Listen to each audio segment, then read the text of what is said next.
Pada kali ini kita akan sedikit bicara tentang satu topik yang dalam satu semester terakhir ini paling banyak didiskusikan dan mungkin kata yang paling banyak disebut, yaitu pembelajaran daring.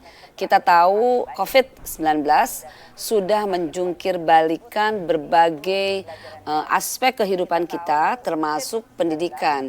Dan di Indonesia ya sama saja dengan di negara-negara lain, kita semua harus serta-merta mengubah berbagai kebiasaan kita dalam memberikan kuliah ataupun memberikan pembelajaran kepada mahasiswa-mahasiswa kita. Jadi luar biasa virus corona ini, luar biasa pandemi COVID-19 ini telah membuat kita semua pontang-panting. Nah, jadi kata yang paling sering disebut saya bilang tadi adalah pembelajaran daring atau online learning. Saya ingin sedikit sharing di sini tentang apa itu online learning dan bagaimana sesungguhnya kita melakukan pembelajaran daring yang efektif. Tapi sebelum mulai, lebih baik kita samakan dulu persepsi kita ya. Apa sih sebenarnya yang disebut dengan online learning? Di dalam kehidupan sehari-hari pasti Bapak Ibu sering sekali ya mendengar istilah online learning, kadang-kadang open learning, kadang-kadang distance learning, mobile learning dan sebagainya. Jadi apakah semua itu sama? Apakah online learning sama dengan open learning ataukah sama dengan e-learning dan sebagainya? Sebetulnya dibilang sama ya tidak, dibilang tidak ya sama. Jadi open learning sebetulnya tidak sama 100% dengan distance learning. Karena open learning itu lebih dari sekedar distance learning. Pendidikan terbuka itu mengandung unsur-unsur keterbukaan di dalamnya. Misalnya seperti yang diterapkan oleh UT, itu tidak ada batasan usia, tidak ada batasan lama studi dan sebagainya dan sebagainya. Tapi kalau distance learning yang mencirikan itu adalah pembelajaran atau pendidikan di mana pembelajarnya dan pengajarnya itu terpisah secara fisik dan juga biasanya sekarang secara waktu ya. Nah, di dalam distance learning itu ada bagian yang kadang-kadang memanfaatkan perangkat elektronik. Itulah yang menghadirkan istilah e-learning atau electronic learning. Electronic learning itu termasuk diantaranya misalnya kaset, VCR dan sebagainya ya. Nah, ketika internet sudah menjadi interaktif dan kita sudah bisa menjadi pembuat konten untuk internet itu dan teknologi World Wide Web itu sudah menjadi dua arah, maka muncullah istilah online learning, yaitu pembelajaran jarak jauh atau distance learning yang diselenggarakan dengan bantuan atau berbasiskan jaringan internet. Jadi online dia, dalam jaringan, daring, online begitu ya. Nah, dari yang online itu kalau didesain dan digunakan untuk perangkat mobile, maka ada istilah mobile learning. Jadi kalau dilihat sekarang memang barangnya itu saja, tetapi tidak semua mobile learning itu online.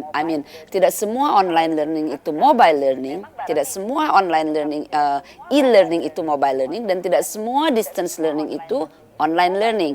Dan yang terpenting, tidak semua distance learning itu open learning. Jadi pendidikan terbuka itu satu fenomena yang berbeda begitu ya. Sementara pendidikan jarak jauh sendiri ada yang berbasis elektronik, ada yang berbasis online, dan ada juga yang berbasis mobile technology begitu ya. Nah, dari pemahaman kita ini, persepsi yang sama ini, ada satu yang harus diketahui oleh semua. Jadi kata kuncinya itu bukan di online-nya.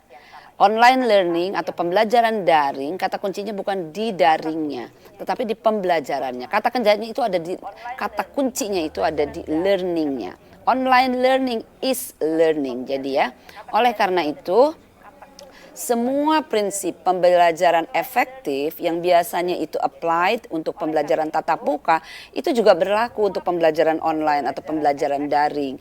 Jadi misalnya konten tentu harus sesuai dengan kurikulum, harus bersifat inklusif, harus bisa melibatkan pembelajar, jadi harus mengengage learners. Kemudian harus menggunakan pendekatan-pendekatan pembelajaran yang inovatif, harus menggunakan metode yang efektif, kemudian harus ada di dalamnya unsur evaluasi yang formatif maupun yang sumatif. Kemudian materi harus koheren, harus konsisten, harus transparan. Nah, kalau ada perbedaan dengan yang tatap muka, maka untuk online learning ini ada prinsip yang juga sangat penting, yaitu bahwa perangkat yang dipergunakan atau teknologi yang dipergunakan itu juga harus mudah dioperasikan.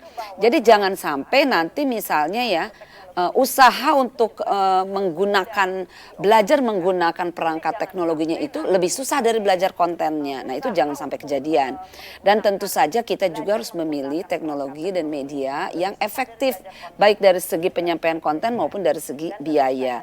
Nah, sejalan dengan ini prinsip juga yang perlu kita perhatikan bahwa walaupun dia jarak jauh online learning ini, kontak antara pembelajar dengan pengajar tuh harus dijaga ya. Dan kita harus berupaya mendorong pendekatan pembelajaran kolaboratif sehingga bisa membangun higher order of thinking di dalam pembelajar itu. Sehingga suasana belajar bisa aktif, kemudian kita harus memperhatikan pemberian umpan balik yang cepat. Karena jarak itu kadang-kadang membuat mahasiswa menjadi lonely begitu ya. Nah, tentu saja kita juga harus merumuskan tujuan-tujuan pembelajaran itu di dalam hierarki yang dapat dicapai. Jadi istilahnya jangan memberikan tujuan pembelajaran yang terlalu tinggi sehingga sebelum apa-apa mahasiswa itu sudah awang-awangan gitu ya istilahnya ya. Jadi harus di breakdown tujuan-tujuan itu sehingga pencapaiannya itu bertahap dan memang bisa dicapai oleh mahasiswa sehingga tidak menimbulkan demotivasi dan rasa frustrasi karena terlalu tinggi. Dan tentu sebagai dosen kita harus selalu menghargai adanya perbedaan di antara mahasiswa di kelas online learning kita. Jadi sebetulnya online learning itu it's all about mengendalikan, memelihara, menurture interaksi yang terjadi selama pembelajaran. Nah, kita tahu di dalam pembelajaran itu interaksi itu ada interaksi antara mahasiswa dengan materi pembelajaran, ada interaksi antara mahasiswa dengan sesama mahasiswa lainnya, dan ada juga antara mahasiswa dengan pengajar. Nah, di dalam online learning ada satu lagi yang sama pentingnya, bahkan mungkin sangat penting, yaitu interaksi antara mahasiswa dengan sistem. Sistem di sini mulai dari perangkatnya sampai mungkin LMS yang digunakan, desain interface-nya dan sebagainya ya. Sehingga proses pembelajaran itu bisa berjalan dengan lancar, seamless.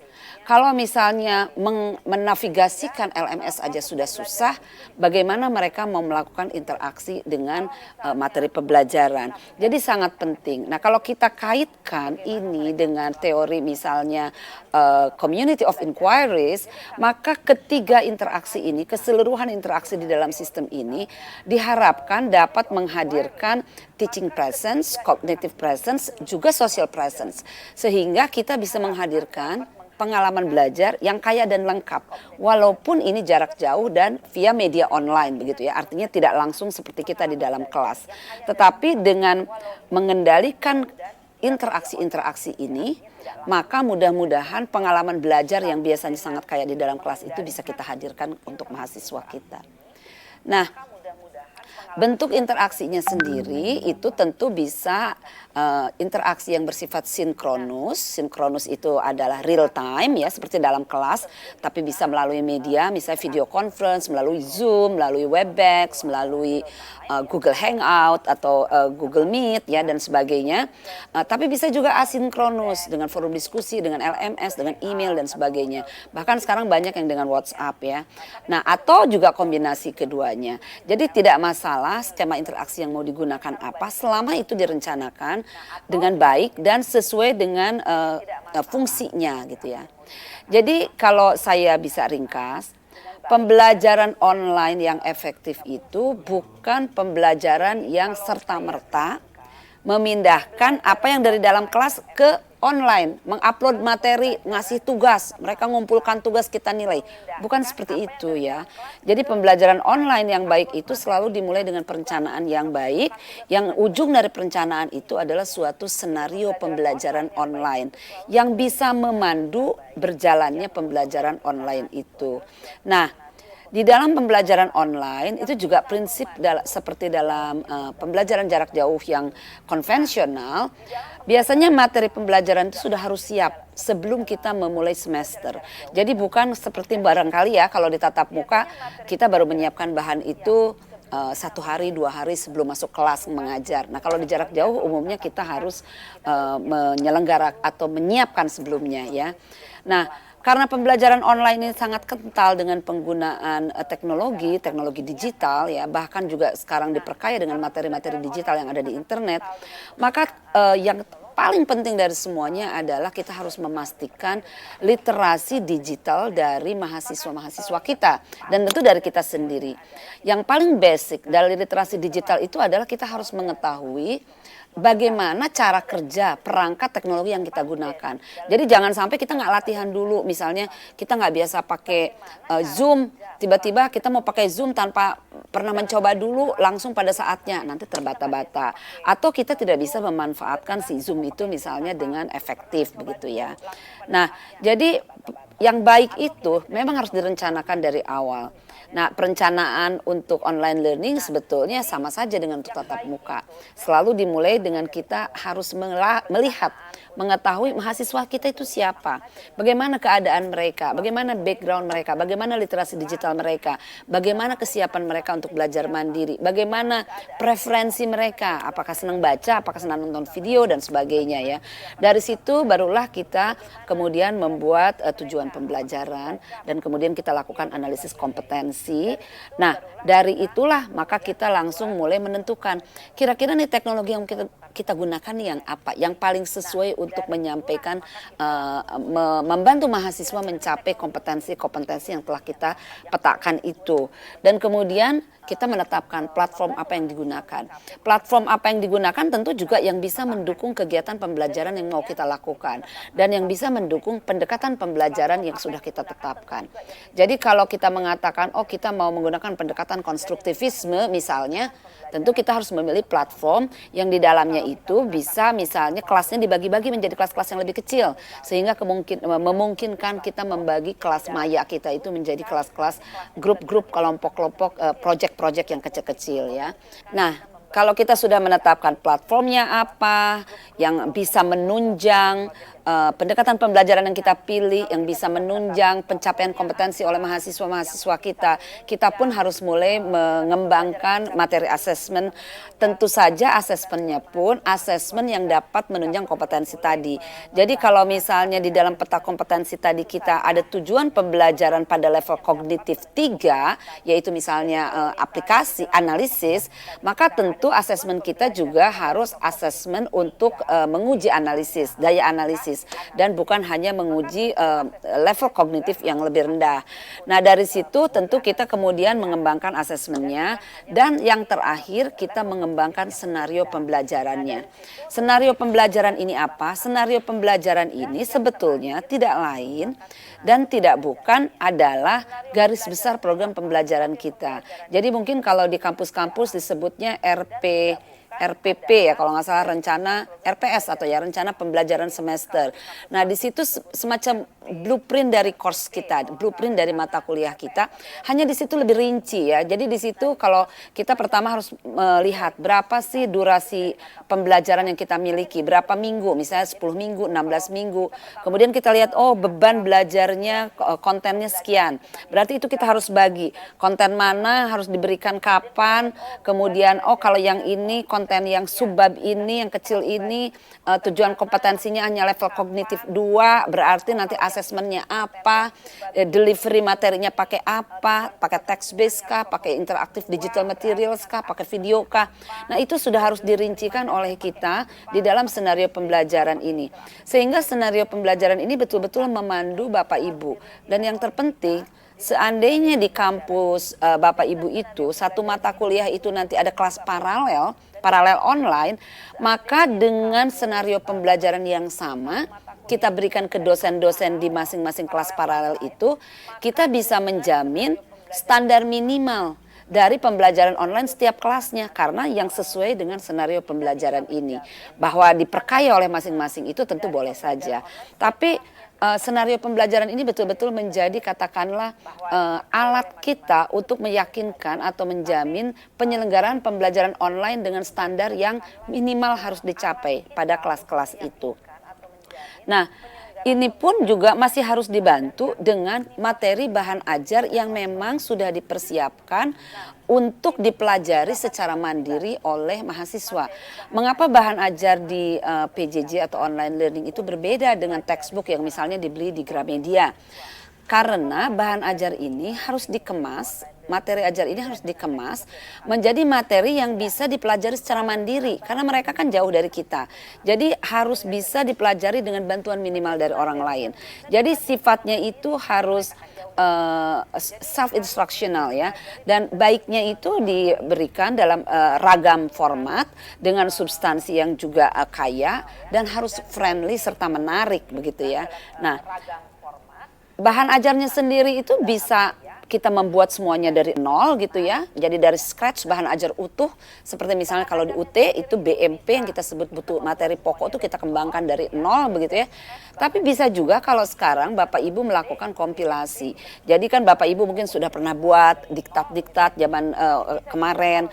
Kemudian kita tahu sekarang di internet banyak sekali bahan-bahan pembelajaran yang open content ya, yang kita bisa gunakan juga video. Nah, itu diramu, dikompilasi, tetapi tentu harus disusun sedemikian rupa sesuai dengan kurikulum Bapak Ibu sehingga akhirnya dia menjadi satu kesatuan paket bahan ajar yang bersifat self instructional, bisa menerangkan dirinya sendiri dan kalau bisa self contained. Jadi mahasiswa itu nggak usah nyari sumber kemana-mana lagi, dari bahan ajar yang kita berikan itu semua isi kurikulum untuk mencapai kompetensi yang diminta itu sudah ada di situ.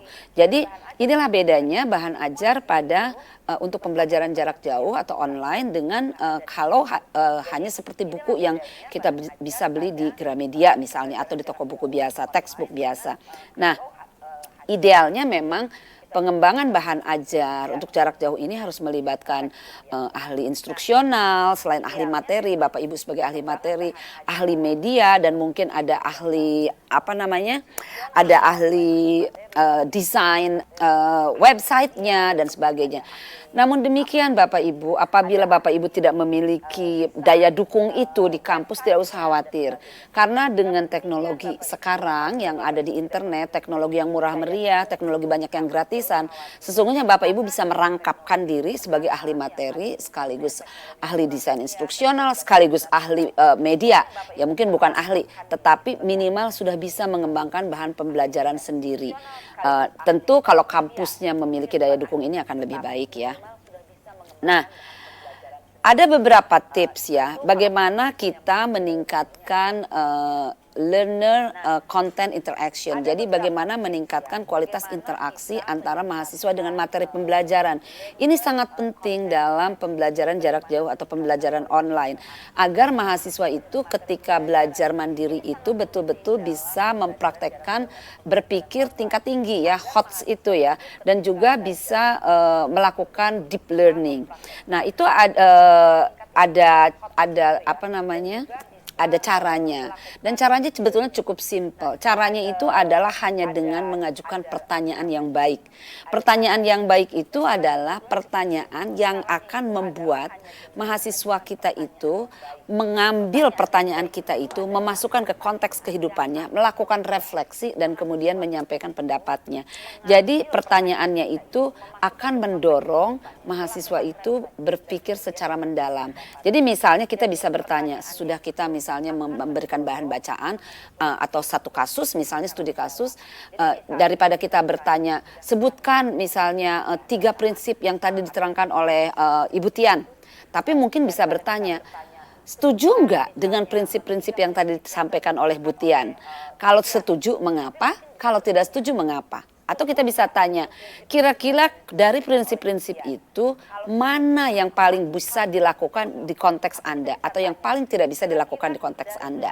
Nah, dengan pertanyaan-pertanyaan seperti itu akan membuat mahasiswa kita itu lebih melakukan pendalaman terhadap materi yang sudah dipelajarinya dan kemudian mencoba memasukkannya ke dalam konteks kehidupannya sehari-hari. Itu menurut teori akan mendorong mereka berpikir secara lebih mendalam.